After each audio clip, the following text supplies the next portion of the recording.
Good morning, students. My name is Bhavtosh. I am from Diom Public School. Today, I will teach you physics of class 11th. Chapter number 1, Physical World.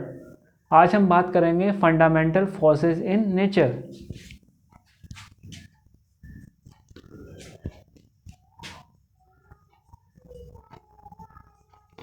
Fundamental forces in nature. इसमें सबसे पहला force आता है gravitational force.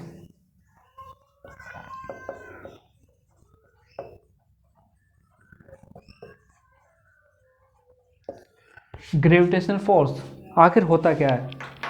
Gravitational force यानी कोई भी दो object जिनमें मास है उन दोनों के बीच एक फोर्स लगता है जो अट्रैक्टिव होता है. यानी ऐसे मानिए कोई भी दो ऑब्जेक्ट्स, जैसे अगर मैं मार करके ये दो अलग अलग पार्ट ले लूँ, ये पहला ये दूसरा, इन दोनों के अंदर कुछ ना कुछ मास है, तो इन दोनों के बीच जो इस वक्त फोर्स लग रहा है उसे हम कहते हैं gravitational force. The force of mutual attraction between any two object which have masses is called gravitational force. Means the mutual force of attraction between any two objects with masses is called gravitational force. इसमें Newton's ने दिया था. Newton's, इसलिए हम इसे कहते हैं Newton's law of gravitation.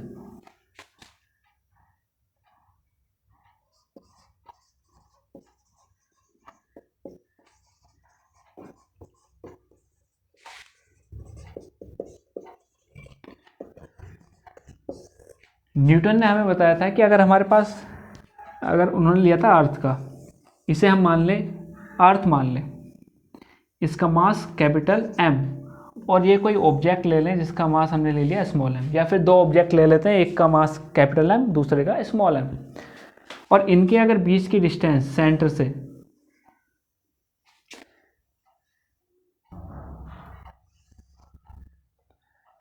से इनके बीच की डिस्टेंस है R, कैपिटल R,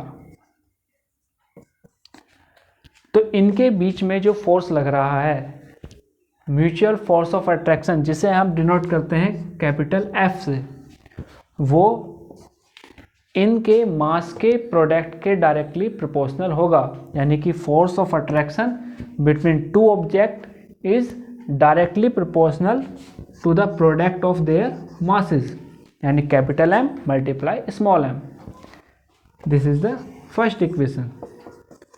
इसके बाद उन्होंने कहा था कि जो फोर्स ऑफ अट्रैक्शन है, इन दोनों की जो बीच की डिस्टेंस है उसके स्क्वायर के इन्वर्सली प्रोपोर्शनल होगा. Means F is inversely proportional to the square of distance between them. दो स्टेटमेंट थे न्यूटन्स के. पहला स्टेटमेंट, जो फोर्स है वो इनके मास के प्रोडक्ट के डायरेक्टली प्रोपोर्शनल होगा, और दूसरा जो फोर्स है वो इनकी बीच की डिस्टेंस के स्क्वायर के इन्वर्सली प्रोपोर्शनल होगा. इन दोनों को अगर हम कंबाइन कर दें,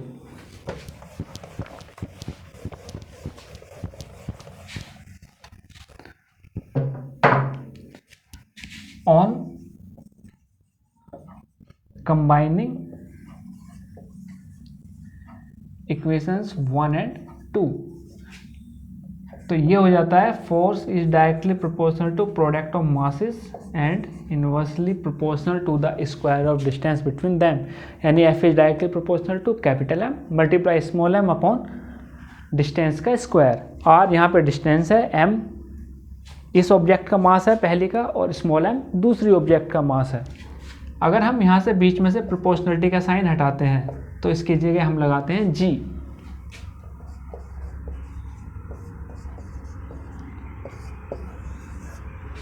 G का मतलब है ये एक कांस्टेंट है, कांस्टेंट ऑफ प्रोपोर्शनलिटी. इसे हम कहते हैं universal constant. Of proportionality. G is called universal constant।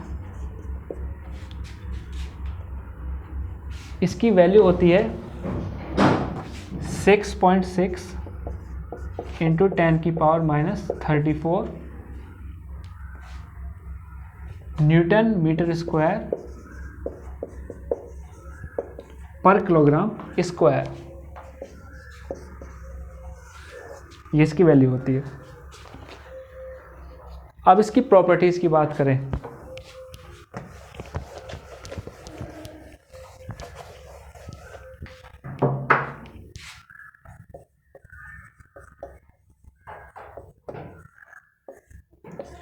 पहली प्रॉपर्टी होती है कि बहुत ही लॉन्ग रेंज फोर्स है, यानी कि हम पृथ्वी और चंद्रमा के बीच भी ये पाया जाता है।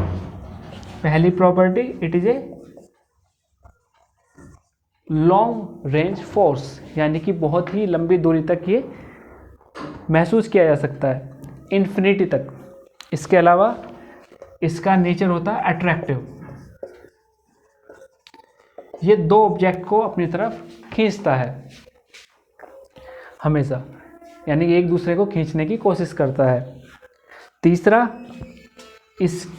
ये वीकेस्ट फोर्स है, यानी बहुत ही कमज़ोर फोर्स है जितने भी नेचर में पाए जाते हैं। इसके अलावा इनवर्स स्क्वायर लॉ को ओबे करता है,